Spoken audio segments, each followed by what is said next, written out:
একদিন রিফাত স্কুলে যাওয়ার পথে একজন ভিখারির সাথে তার দেখা হলো। ভিখারিটা তার কাছে সাহায্য ছিল। বাবা, আমাকে কিছু খাবার দাও না, অনেকদিন ধরে ঠিক মতন কিছু খাইনি। অনেক দোয়া বাবা।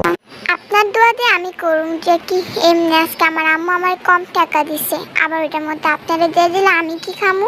এটা দেখছেন আপনি? আইন খালি কিছু কাম কাজ করেন গা। স্টুডেন্ট থেকে কেউ টাকা চায় বাবা? খাওয়ান চায় কেউ?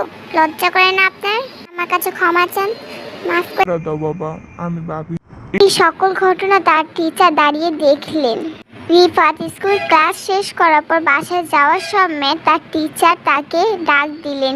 রিফাত, একটু এখানে আসো তো, তোমার সাথে একটা কথা আছে আমার। আজকে আমি তোমাকে দেখলাম একজন ভিক্ষুকের সাথে খারাপ ব্যবহার আচরণ করতে। তোমাকে কি আমি এইসব শিক্ষা দিয়েছি? আমি তোমাকে সর্বদা একটা জিনিস শিখেছি, অন্যের পাশে সাহায্য, হাত বাড়ানো। একজন মুসলিম আরেকজন মুসলিমের সাহায্য না করবে কে করবে তাহলে? ওই সকল শিক্ষা কি তুমি ভুলে গিয়েছো? তুমি আজকে কোন ধরনের আচরণ করছো? তিনি কি তোমার চেয়ে বয়সে বড় ছিলেন না? তোমার কাছে টাকা না থাকলে তুমি সেখান থেকে ক্ষমা চেয়ে চলে যেতে। তুমি তাকে কেন অপমান করলে? ম্যাম, আপনি একটি গরিব ভিক্ষুকের কারণে আমাকে বকছেন কেন?